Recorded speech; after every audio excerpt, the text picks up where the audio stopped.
Hello, good morning everyone. रोजगार with Poonam channel पे आप सभी का स्वागत है।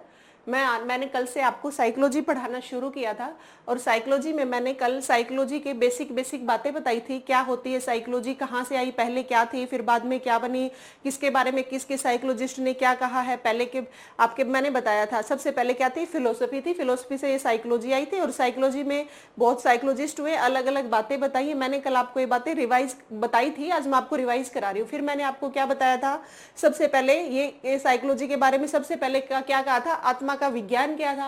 अब मैंने आपको साइकोलॉजिस्ट बताए थे, उम्मीद करूंगी सभी याद होंगे, आपने रिवाइज किए होंगे। फिर सेकंड बताया था मन का विज्ञान बताया था, थर्ड बताया था आत्मा का विज्ञान और फोर्थ बताया था व्यवहार का विज्ञान। फिर उसके बारे में डेफिनेशन बताई थी, आपको डेफिनेशन अच्छे से पता होंगी जो कल मैंने आपको लिखाई थी। और साइकोलॉजिस्ट बताए थे मैंने कुछ आपको, वो इंपॉर्टेंट है। मान लो आपसे पूछ ले कि मन का विज्ञान किसने दिया, आपको याद होना चाहिए ना किसने दिया। चेतना का विज्ञान किसने दिया, आपको याद होंगे, उम्मीद करूंगी। विलियम वुंट हो गए, विलियम जेम्स हो गए। पता है आपके क्वेश्चन कैसे आएगा बच्चों, आपको 4 ऑप्शन दे देंगे, 3 साइकोलॉजिस्ट दे देंगे, इनमें से पूछ लेंगे कौन सा नहीं है, तो वो आपको ध्यान रखना है। मैंने जो जो कल बातें बताई थी और आज से हम न्यू टॉपिक पढ़ना शुरू कर रहे हैं। कल मैंने आपको बेसिक बेसिक बातें बताई थी, आज से हम टॉपिक शुरू कर रहे हैं इंटेलिजेंस, मतलब बुद्धि।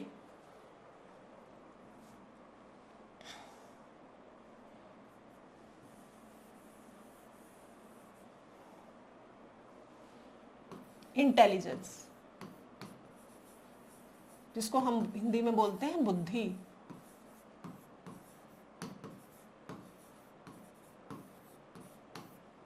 देखो ये बुद्धि क्या है, हम कई बार बच्चों को बोलते हैं तुझ में कम बुद्धि है, तुझ में ज्यादा बुद्धि है, इसमें बहुत अच्छी बुद्धि, इसमें कम है, ज्यादा, ऐसे बोलते ही रहते हैं, आपने देखा होगा। लेकिन रियल में बच्चों ये होता ही नहीं है। पता है क्या होता है, इसमें इंटेलिजेंसी में जितनी भी हमारे पास इंटेलिजेंसी है, जितनी भी किसी के पास बुद्धि है ना, उस कंसेप्ट में हमेशा हम ये बात कहेंगे, ये हमेशा बाय बर्थ होती है। क्या होती है, बाय बर्थ होती है। इसको कभी भी कोई एक्वायर नहीं करता।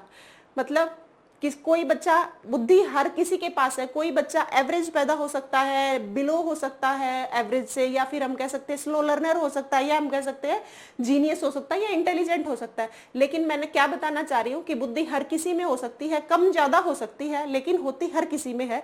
तो सबसे पहला कंसेप्ट आता है, देखो पहले कि बुद्धि क्या चीज होती है। बुद्धि का कंसेप्ट में हम बताएंगे क्या, बाय बर्थ होती है। देखो मैं आपको एक बात बताना चाह रही थी बीच में, जो ये इंटेलिजेंस टॉपिक है ना आपका, ये मोस्ट इंपॉर्टेंट टॉपिक है बच्चों, और 3 से 4 मार्क्स का हर एग्जाम में आता ही आता है। चाहे वो कोई भी एग्जाम उठा लो, एस टेट उठा लो, सी टेट उठा लो, यूपी टेट उठा लो, आर टेट उठा लो, D++ उठा लो, कोई भी एग्जाम उठा लो, हर किसी में इंटेलिजेंस टॉपिक में से क्वेश्चन आता ही आता है।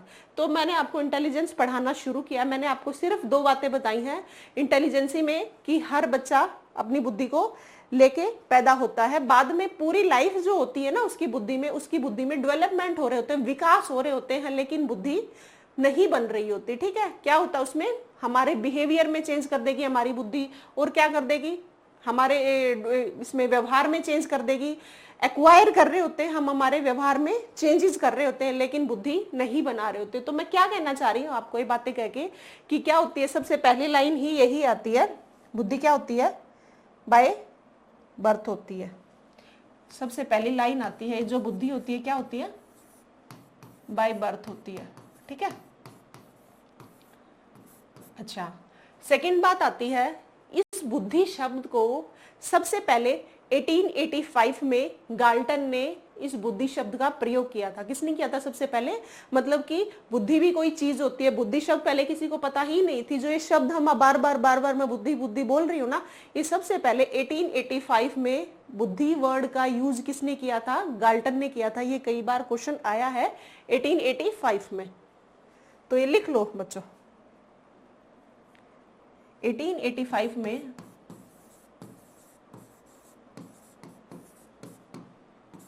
गाल्टन ने सर्वप्रथम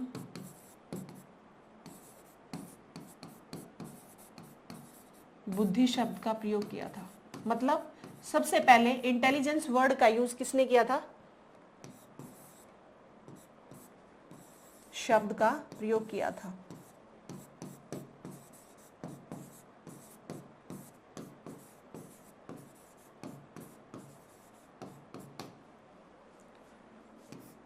आपको सभी को पता होगा दिसंबर में आपका टेट का एग्ज़ाम आ रहा है, अभी चल रहा है अक्टूबर। मैं नवंबर के लास्ट तक आपका साइकोलॉजी का सारा सिलेबस कंप्लीट करा दूंगी। फिर मैं आपके प्रीवियस ईयर जितने क्वेश्चंस आए ना प्रीवियस ईयर सभी कराऊंगी अच्छे से। उससे आपको पता भी चल जाएगा कि मैं जितना करा रही हूँ वो कहाँ तक आपको समझ आ रहा है और कितने आपके कंसेप्ट क्लियर हो रहे हैं। देखो बच्चों, हमेशा ना कंसेप्ट पे काम करना, फैक्ट्स आपके अपने आप रेडी हो जाएंगे। हमारे टीजीटी लेवल या मेनली पीजीटी लेवल पे फैक्ट्स नहीं आते, क्या आता है, कंसेप्ट आता है। अगर आपका कंसेप्ट क्लियर होगा तो क्वेश्चन सोल्व हो जाएगा, अदरवाइज क्वेश्चन सोल्व नहीं होगा। तो हमें किस पे काम करना है, कंसेप्ट्स पे काम करना है, फैक्ट्स पे नहीं करना। फैक्ट्स तो अपने आप हो जाएंगे। मान लो 1885 लिख दिया तो क्या है, किसने दिया था, गाल्टन ने दिया था, क्या है, फैक्ट ही है। तो ये सब तो अपने आप रेडी होते चलेंगे। आपको किस पे काम करना है, आपको करना है कंसेप्ट पे काम। देखो पीआरटी लेवल है, टीजीटी लेवल है, इन पे फिर भी बेसिक बातें पूछ लेते हैं, लेकिन PGT level, PRT TGT basic बातें पूछ ली जाती हैं, लेकिन पीजीटी लेवल पे हमेशा कंसेप्ट अगर आपका क्लियर है तो क्वेश्चन सोल्व होगा, अदरवाइज नहीं होगा। इसलिए मैं लिमिटेड सिलेबस कराती चलूंगी। सिलेबस इन द सेंस हर रोज लिमिटेड क्लास लूंगी, ज्यादा लंबी क्लास मैं नहीं लूंगी, और आपको मैं अच्छे से रिवाइज करा दूंगी। डेली की डेली अच्छे से रिवाइज करते रहना। मैंने आपको सिर्फ अभी 2 ही बातें बताई है। उम्मीद करूंगी आप सभी आप इस चीज को अपनी नोटबुक में नोट डाउन जरूर करोगे। फिर आए 1890 में कैटल ने बुद्धि शब्द का प्रयोग किया।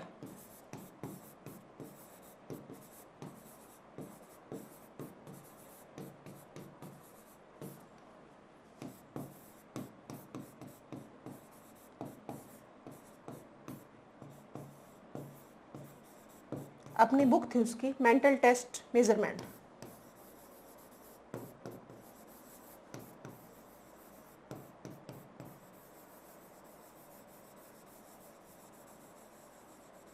क्या किया, मेंटल टेस्ट मेजरमेंट बुक में कैटल ने बुद्धि शब्द का प्रयोग किया। ठीक है, फिर ये बात यहीं पे छोड़ दी, बस सिर्फ बुद्धि शब्द का यूज किया, आगे कुछ नहीं बताया उसके बारे में।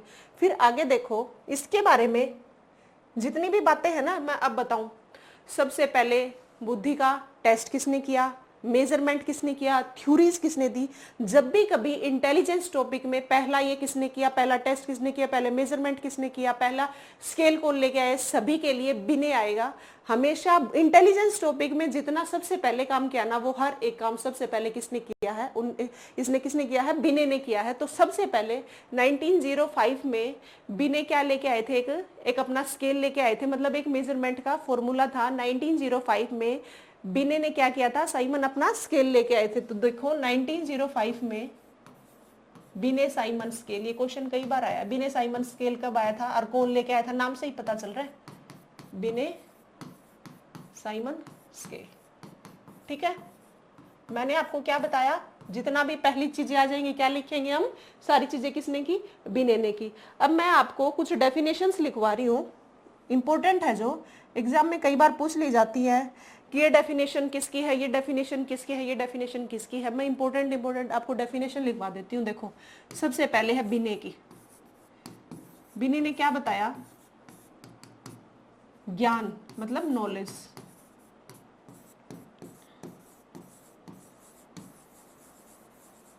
आविष्कार मतलब इन्वेंशन,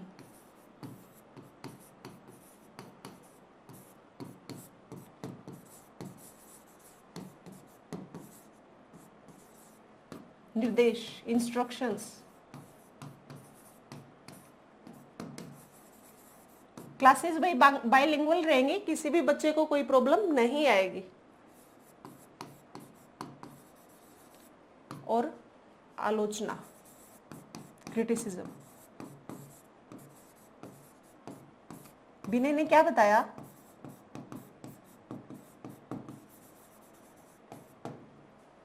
अगर किसी बच्चे में नॉलेज है, अगर कोई बच्चा इन्वेंशन न्यू इन्वेंशन कर सकता है, अगर कोई बच्चा इंस्ट्रक्शन दे सकता है, मतलब निर्देश मतलब क्या चीज सही है क्या गलत है, ठीक है, इंस्ट्रक्शन हाँ, और क्रिटिसिज्म, और कोई बच्चा क्या चीज, देखो क्रिटिसिज्म का मतलब हमेशा गलत नहीं होता। आप किसी के बारे में कुछ भी बता रहे हो, मतलब हमने किसी की सिर्फ हमेशा नेगेटिव बातें बताई है तो इसका मतलब क्रिटिसिज्म नहीं, कि वो क्रिटिसिज्म नहीं होता। क्रिटिसिज्म होता है आपकी उसकी गलत बात को गलत कह रहे हो, सही को सही, मतलब लॉजिकली बात कर रहे हो, वहां पे क्या आती है क्रिटिसिज्म।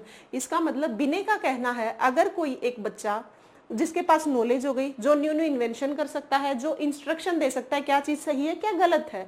अच्छा, फोर्थ वन इज जो क्रिटिसिज्म कर सकता है, इसका मतलब उसके पास क्या है, बुद्धि है। तो बिने ने क्या बताई, अगर आपके पास ज्ञान है, आविष्कार है, निर्देश है, आलोचना, ये सब चीजें अगर आप कर सकते हो तो इसका मतलब क्या है, आप में बुद्धि है। अच्छा, सेकंड वन लिख लो एक बार इसको अच्छे से। बिने की ज्ञान, आविष्कार, निर्देश और आलोचना। फिर आती है टर्मन की, फिर बताई टर्मन ने, अमूर्त विचारों की योग्यता ही बुद्धि है।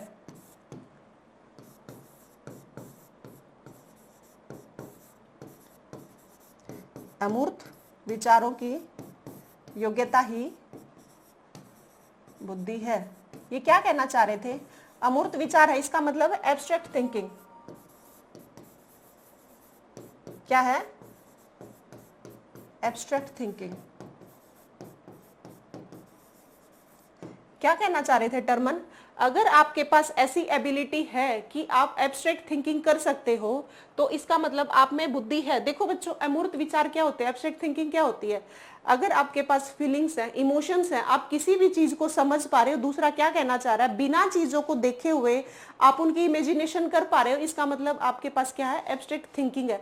मेरे को बोल दिया कि कश्मीर में ये व्यू है, अगर मैंने देखा हुआ है तो मैं क्या कहूंगी कि हाँ मैंने देखा हुआ है। तो क्या किया मैंने, जस्ट इमेजिनेशन की है, वो इमेजिनेशन मैंने तभी की तभी अपने दिमाग में कर ली, इसका मतलब क्या हुई, एब्स्ट्रैक्ट थिंकिंग है। अगर मैंने देखी हुई है तो ही मैं कर पाऊंगी, अदरवाइज तो मैं नहीं कर पाऊंगी ना। तो वही कहना चाह रही हूँ, अगर आपके फीलिंग्स है, इमोशंस है, जो चीजें आप बिना देखे इमेजिनेशन कर पा रहे हो, आप जान पा रहे हो, आप उनको क्या कर पा रहे हो, सोच पा रहे हो, तो क्या है, इसका मतलब आपके अंदर अमूर्त विचार है, एब्स्ट्रैक्ट थिंकिंग है। तो ये किसने बताई थी, ये बातें बताई थी टर्मन ने। मैंने आपको सिर्फ अभी तक दो डेफिनेशन की है, बिने की और टर्मन की। बिने ने क्या बताया था, ज्ञान है, आविष्कार है, निर्देश, आलोचना, ये सभी चीजें आपके अंदर हैं, आप इन सभी चीजों का यूज कर पा रहे थे, इसका मतलब क्या है, आप में बुद्धि है। फिर मैंने आपको बताया है टर्मन की, अगर ऐसी एबिलिटी है आपके अंदर कि आप एब्स्ट्रैक्ट थिंकिंग कर पा रहे हो, आप अमूर्त विचार कर पा रहे हो, इनकी योग्यता है आपके अंदर, तो क्या है, आपके अंदर बुद्धि है। तो ये किसने बताई थी, टर्मन ने बताई थी। अब आती है थर्ड डेफिनेशन। मैंने क्या बताई थी, सेकंड टर्मन की। टर्मन में क्या बताया मैंने, अमूर्त विचारों की योग्यता। फिर थर्ड वन आती है गाल्टन ने। गाल्टन ने बताया डिस्क्रिमिनेशन, विभेदन,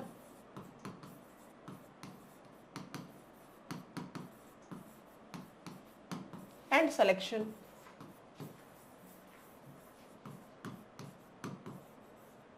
सिलेक्शन मतलब विभेदन, सिलेक्शन मतलब चुनाव।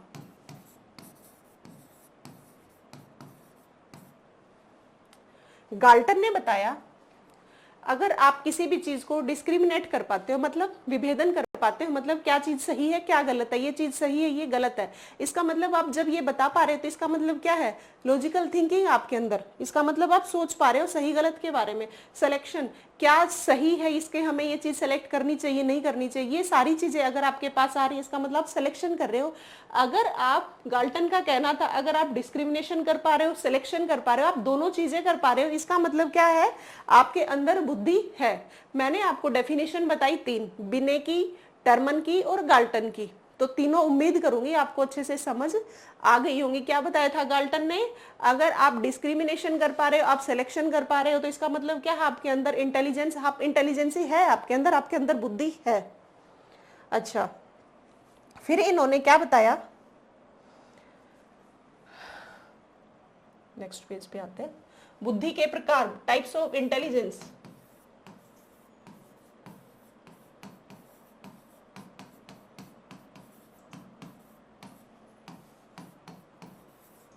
Type of intelligence.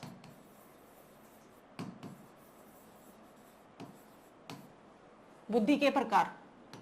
देखो, दो साइकोलॉजिस्ट हुए, एक हुआ है गैरिट, एक हुआ है थॉर्नडाइक। दोनों ने बुद्धि को अलग अलग तरीके से अलग अलग डिवाइड करके बताया। इन्होंने बताया, एक गैरिट ने बताया, एक थॉर्नडाइक ने बताया। दोनों एक बार देखो, मैं लिख ही दूंगी फिर आपको अच्छे से समझ आ जाएगा।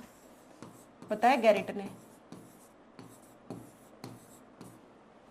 एक साइड लिख लो थॉर्नडाइक।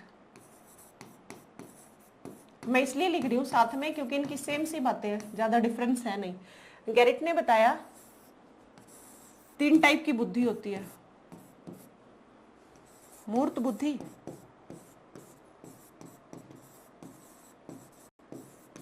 कॉन्क्रीट इंटेलिजेंस,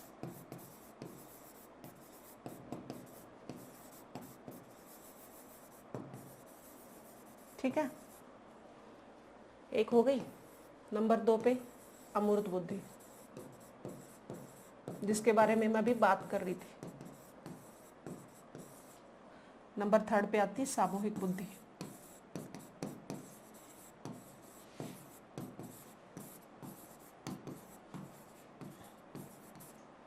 देखो, इसको बोलते हैं इंग्लिश में एब्स्ट्रैक्ट थिंकिंग।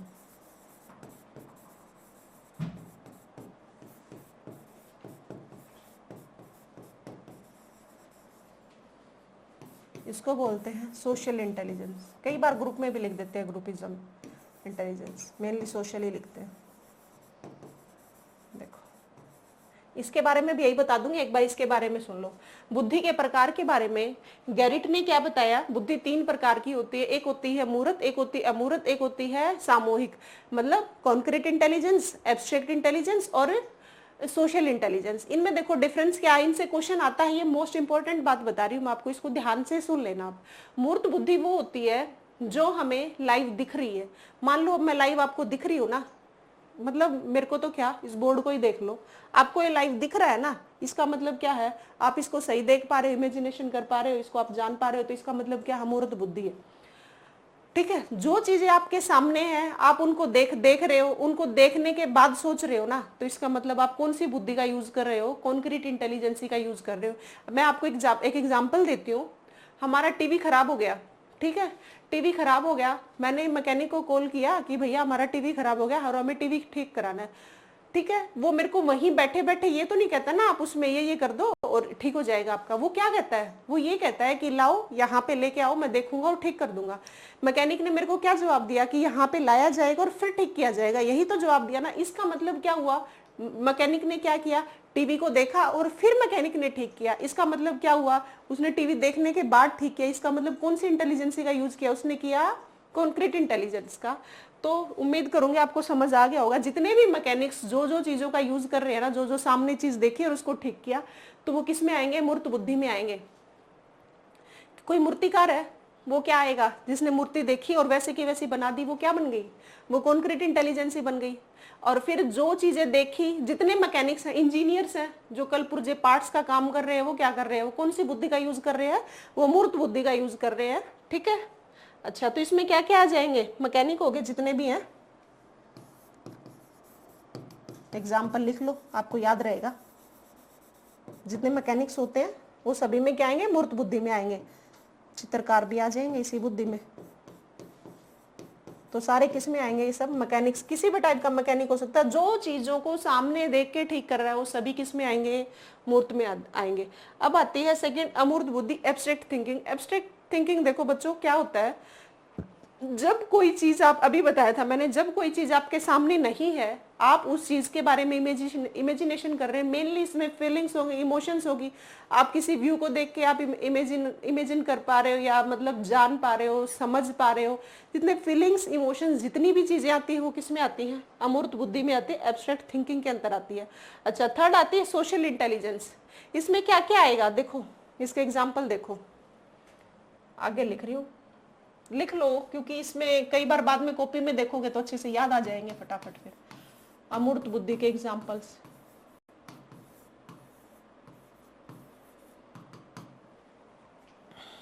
फीलिंग्स, इमोशंस, जितनी चीजें को यूज किया वो कौन हो गए? कवि हो गए। कवि क्या कर पा रहे हैं, पोएट कोई गा रहे हैं, उसने दिमाग में इमेजिन की होगी ना, तभी तो वो गा पा रहे हैं। ठीक है, एक चित्रकार मैंने वहां लिखा था, मूर्तिकार मैंने यहाँ लिख दिया। देखो चित्रकार और मूर्तिकार में डिफरेंस समझो। एक होता है चित्रकार, ठीक है, एक होता है मूर्तिकार। मूर्तिकार कौन होता है, ये कौन होता है? आपने किसी भी पिक्चर को देखा, मतलब मूर्ति को देखा, आपने वैसी की वैसी बना दी, आप मूर्त बुद्धि का यूज किया। चित्र देखो, अभी मैंने पहले भी एग्जांपल दिया था, मैंने किसी भी जगह को कोई व्यू देखा, मैंने मान लो छोड़ो व्यू को, तो आपने आगरा का ताजमहल देखा होगा, ताजमहल को देख लिया उसको, आपने वैसी की वैसी क्या कर दी, ड्राइंग कर दी। आपने कहाँ पे वो सोच के आपने दिमाग में की ना, वो ड्राइंग कर दी आपने, तो हमेशा ये कहाँ जाएगी, दिमाग में की, तो आपने एब्स्ट्रैक्ट थिंकिंग का यूज किया, तो ये क्या कहाँ जाएगी, अमूर्त में जाएगी। ये कहाँ जाएगी, मूर्त में जाएगी। कॉन्क्रीट में ये जाएगी, एब्स्ट्रैक्ट में ये जाएगी। उम्मीद करूंगी आपको पता लग गया होगा। किसी भी मूर्ति को देख के आपने मूर्ति बना दी, क्या बन गया, कॉन्क्रीट में आ गया। लेकिन किसी भी चीज को देख के वैसी की वैसी चीज बना दी। आपने देखा नहीं है, कई बार ऐसी ऐसी ड्राइंग कर देते हैं, जो ड्राइंग की उसने, और हम उसके इमोशंस फीलिंग समझ ही नहीं पाते, और वो ड्राइंग लाखों में बिक जाती है। हम उसके इमोशंस समझ ही नहीं पाए थे, जबकि वो ड्राइंग कहाँ बिक गई, लाखों में बिक गई। इसका मतलब किसी के फीलिंग्स और इमोशंस उसके पीछे छुपे थे ना। तो ये मैंने क्यों बताया, इस पे क्यों प्रेशर दिया है, क्योंकि ये क्वेश्चन आया था, ये कौन सी बुद्धि का टाइप है। तो ये हमेशा एब्स्ट्रैक्ट थिंकिंग का टाइप है, याद रखोगे आप।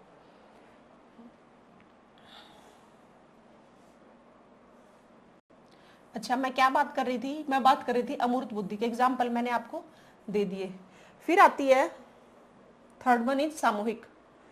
पिछले पेज पे चलते हैं। क्या किया था मैंने, सोशल इंटेलिजेंस। देखो सोशल इंटेलिजेंस में कौन आता है, लीडर्स आते हैं, सोसाइटी में बात कर रहे होते हैं, सोसाइटी में जितना भी बताना हो, भाषण दे रहे हो, कुछ भी लगा लो।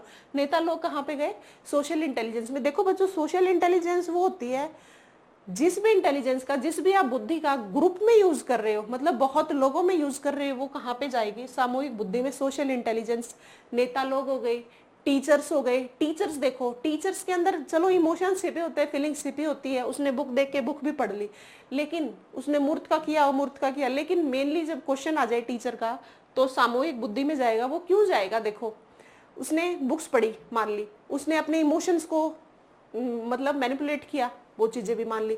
लेकिन जब वो बच्चों के सामने पढ़ा रहे होते हैं, लेक्चर दे रहे होते हैं, तो वो क्या कर रहे होते हैं, वो ग्रुप में ही डिस्कशन कर रहे होते हैं उस बात को। ग्रुप में जब बच्चों के अंदर उस चीज को डिस्कशन किया, इस वजह से वो किसके अंदर आता है, सोशल इंटेलिजेंस के अंदर आता है। नेता लोग हो गए, ये सारी चीजें सोशल इंटेलिजेंस में। टीचर्स हो गए, जितने ग्रुप की बातें करेंगे ना, जहाँ पे ग्रुप की बात आएगी, तो वो कहाँ जाएगी, सामूहिक बुद्धि में जाएगी। उम्मीद करूंगी आपको मैं तीनों पता लग गए होंगे, मूर्त, अमूर्त, सामूहिक। ये गैरिट के टाइप में कौन कौन से थे, मूर्त, अमूर्त और सामूहिक। जब चीजें लाइव देख के उनको समझ पा रहे हैं, ठोस चीजों को। हाँ, एक और बात, इसके 2-3 नाम और हैं, आप लिख लो उनको। इसको एक बोला जाता है स्थूल बुद्धि, एक इसको बोला जाता है, ये ऑप्शन में ना दे के, भाई ये भी तो दे सकते हैं ना, जरूरी थोड़े यही वाला देंगे। इसका नाम है ठोस बुद्धि, सॉलिड इंटेलिजेंस। स्थूल, ठोस, मूर्त, क्यों लिख रहे हैं स्थूल, ठोस? मतलब आप सॉलिड चीज कोई दिखा रहे हैं आपको, उस चीज को देख के इमेजिनेशन कर रहे हो, या सोच रहे हो, या देख पा रहे हो, तो वो आप लाइव चीजों को देख रहे हो, तो किस लिए कहाँ गई, वो मूर्त में गई। आप चीजों के इमोशन, फीलिंग्स की बात कर रहे हो, तो कहाँ पे जाओगे, एब्स्ट्रैक्ट में। आप सोसाइटी की बात कर रहे होगे, तो कहाँ पे जाओगे, सोशल इंटेलिजेंस के। इसके क्या बताए मैंने एग्जाम्पल्स, यहीं पे लिख लो इसके एग्जाम्पल। लीडर्स लोग हो गए, मतलब नेता लोग हो गए। अच्छा, सेकंड वन, टीचर्स हो गए। ये सब एग्जाम्पल किसके हैं, सोशल इंटेलिजेंस के एग्जाम्पल्स हैं। अच्छा, फिर देखो, इसने बता दिया ये तीनों। थॉर्नडाइक ने क्या बताई, थॉर्नडाइक ने सेम चीजें बता दी, ठीक है, मूर्त, अमूर्त, सामूहिक। इसने क्या डिफरेंस किया, इसने मूर्त की जगह ना यांत्रिक बुद्धि का यूज कर लिया, जबकि है सेम बात। मूर्त ने क्या, इसने क्या किया थॉर्नडाइक ने, इसका देखो टाइप सेम है बिल्कुल। थॉर्नडाइक की बुद्धि में उसने क्या बताया, एक तो है स्थूल, पहली तो उसने बता दी स्थूल बुद्धि, सॉरी यांत्रिक, इंस्ट्रूमेंटल। मूर्त का नाम था स्थूल, तो यांत्रिक बुद्धि मतलब इंस्ट्रूमेंटल इंटेलिजेंस।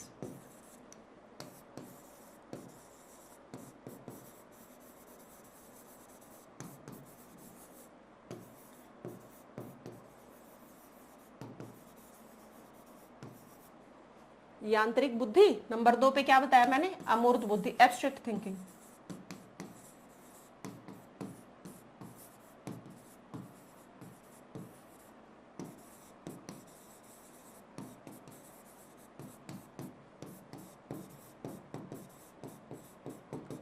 और थर्ड वन वही बताया, सामूहिक बुद्धि मतलब ग्रुपिज्म वाली सामूहिक बुद्धि। ठीक है। इंस्ट्रूमेंटल कौन सी होती है, जो ही इंस्ट्रूमेंट, जो मूर्त के सारे एग्जाम्पल है ना वो इंस्ट्रूमेंटल के भी एग्जाम्पल है। सेम किसी मैकेनिक का बताया मैंने, टीवी को लेके गया, टीवी क्या हो गया, एक इंस्ट्रूमेंट ही तो हो गया। तो वो सब क्या चीजें हैं, इंस्ट्रूमेंट, इंटेलिजेंस, अमूर्त और सामूहिक। तो क्या बताया, सेम बातें हैं, वही किस वाली, गैरेट वाली। ठीक है। उम्मीद करूंगी मैंने आपको 3 बातें बताई हैं, एक कंसेप्ट बताया है बुद्धि क्या होती है, जन्मजात होती है। फिर मैंने इसके बारे में किस किसने बुद्धि शब्द का यूज किया, 1885 में किसने किया, गाल्टन ने किया, 1890 में किसने किया, गैरेट ने किया। फिर मैंने क्या बताया, इनकी 3 डेफिनेशन बताई है, किसकी बताई है, फर्स्ट बिने की, सेकंड टर्मन की और थर्ड वन इज गाल्टन की। अच्छा, फिर मैंने क्या बताया है, बुद्धि के प्रकार कौन कौन से हैं, गैरेट के अकॉर्डिंग क्या है, थॉर्नडाइक के अकॉर्डिंग क्या है। गैरेट ने क्या बताया, मूर्त, अमूर्त, सामूहिक, और थॉर्नडाइक ने क्या बताया, यांत्रिक और अमूर्त और सामूहिक। यही बातें अभी तक हमने की हैं। फिर आता है, ये सब होने के बाद इंटेलिजेंस फॉर्मूला।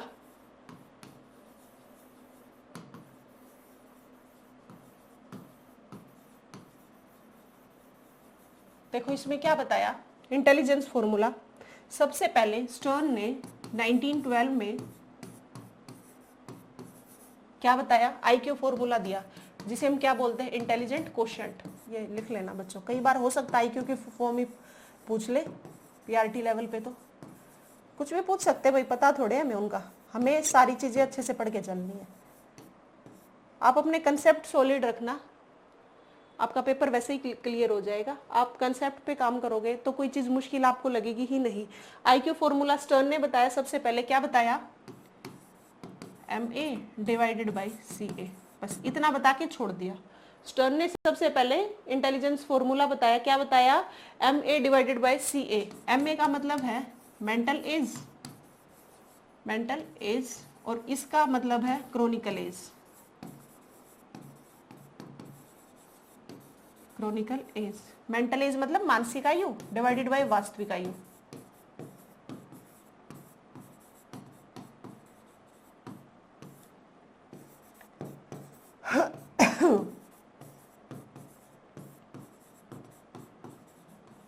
अच्छा, बता दिया स्टर्न ने। तो फिर लोगों ने इसको देखा, मेंटल एज मतलब, मान लो किसी बच्चे की ये फॉर्मूला दिया तो लोगों ने अप्लाई किया तो देखा तो इसमें कुछ भी नहीं निकल रहा। मान लो किसी बच्चे की, मैंने मान लिया एक 6 साल का बच्चा है, ठीक है, कितने साल का है, 6 साल का, और वो बिहेवियर कैसे कर रहा है, 4 साल जैसा। 4 साल का बच्चा मतलब उसका मेंटल लेवल कितना है, 4 साल बच्चे जितना, और रियल में है कितने का, 3 का, तो कितना हो गया, 2/3।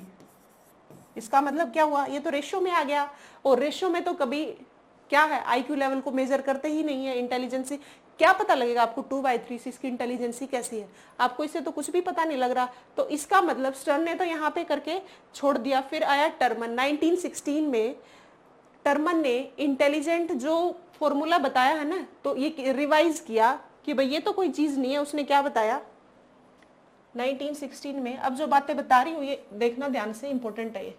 टर्मन ने बताया था, क्या बताया था, इंटेलिजेंट क्वोशंट फॉर्मूला, रिवाइज्ड जो था, revised intelligence quotient formula.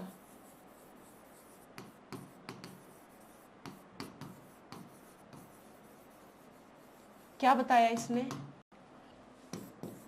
IQ क्या है, मेंटल एज डिवाइडेड बाय में क्रोनिकल एज। अभी बताया है हमने कि फुल फॉर्म क्या है, सीए की फुल फॉर्म क्या है, मल्टीप्लाई बाय 100। देखो इसने बताया ये फॉर्मूला होता है किसका, आईक्यू का, किसने बताया? टर्मन ने। स्टर्न ने क्या बताया था? मेंटल एज डिवाइडेड बाई में क्रोनिकल एज। इसने क्या बताया? मेंटल एज डिवाइडेड बाई में क्रोनिकल एज मल्टीप्लाई बाई 100।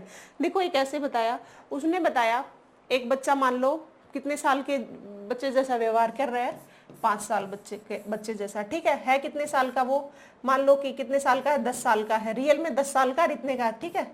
तो इसका मतलब क्या हुआ, 5 2 सा, तो IQ क्या निकला उसका 50। और वैसे भी आगे पढ़ाऊंगी ये लेवल्स आपको, आंसर आया 50। और 90 से जब बिलो होते हैं ना बच्चे, एवरेज आगे पढ़ाऊंगी बच्चों में, आपको ये कंफ्यूज मत होना, ये चीजें मैं आपको बताऊंगी। जो बच्चे स्लो लर्नर होते हैं उनका IQ लेवल कहाँ तक होता है, जो बच्चे एवरेज होते हैं उनका IQ लेवल कहाँ तक होता है, जो बच्चे इंटेलिजेंट होते हैं उनका IQ लेवल कहाँ होता है। तो जब 90 से बिलो आ जाता है ना, तो वो IQ लेवल किस में जाता है, स्लो लर्नर में जाता है। स्लो लर्नर के भी आगे टाइप्स हैं, वो मैं कल बताऊंगी आपको, आज मैं इतना ही कराऊंगी। तो मैं क्या बताना चाह रही हूँ, 50 आया तो इसका मतलब क्या हुआ, 90 से कम आया, तो इसका मतलब क्या हुआ कि बच्चे का मेंटल लेवल क्या है, कम है। मैंने भी क्या बताया था, 5 बताया था मैंने, मेंटल एज रियल में है कितने का, 10 का, तो कितना है 50, मतलब बिलो आया। इस बात से कंफ्यूज मत होना, कल मैं आपको और अच्छे से इसके बारे में डिटेल से बता दूंगी, ये तब और अच्छे से समझ आएगा जब इस आपको कल मैं डिटेल में क्या लिखवा दूंगी, क्या बिलो है, क्या एवरेज है, क्या इंटेलिजेंट है, ये रेशो बताऊंगी ना, तब आपको समझ आ जाएगा। तो मैंने आपको क्या बातें बताई हैं, 2 बातें बताई हैं IQ के बारे में। 1912 में कौन लेके आया था, स्टर्न लेके आया था। 1916 में कौन लेके आया था, टर्मन लेके आया था। उसने सिर्फ क्या बताया था, MA डिवाइडेड बाई में CA, mental age divided by chronicle age. फिर आज क्या बताया, अब क्या बताया फिर रिवाइज इसमें, टर्मन ने बताया 1916 में mental age divided by chronicle age multiply by 100। जो उसकी रेशो आएगी वो उसकी क्या है, वो उसका IQ लेवल है। ये सब बातें किसने बताई थी, टर्मन ने बताई थी। तो उम्मीद करूंगी बच्चों आपको मैंने आज थोड़ा ही पढ़ाया, ज्यादा नहीं पढ़ाया, थोड़ा करके हम पढ़ेंगे, हो जाएगा आराम से। इतना ब्रॉड सिलेबस नहीं है, कम नहीं है लेकिन बहुत ज्यादा भी नहीं है, हो जाएगा आराम से। नवंबर के लास्ट तक मैं करवा दूंगी, हमारे पास पूरा दिसंबर है, प्रीवियस ईयर करेंगे और अच्छे से आपके कंसेप्ट क्लियर होते चलेंगे। बाकी आपको मैं जो टॉपिक करा रही हूँ उसको अच्छे से नोटबुक में नोट डाउन करते चलना, टॉपिक आपको बहुत अच्छे से क्लियर कराते चलेंगे। क्लासेस बिल्कुल छोटी छोटी करूंगी, लेकिन आपको जितना कराओ नोटबुक में नोट डाउन करते रहना और अच्छे से पढ़ते रहना। उम्मीद करूंगी बच्चों आपको सभी को अच्छे से टॉपिक समझ आया होगा। कल हम नेक्स्ट टॉपिक करेंगे थ्योरीज ऑफ इंटेलिजेंस, वो भी मोस्ट इंपॉर्टेंट टॉपिक है। बाकी आज मैंने जो कराया ये भी इंपॉर्टेंट है। थैंक यू बच्चों।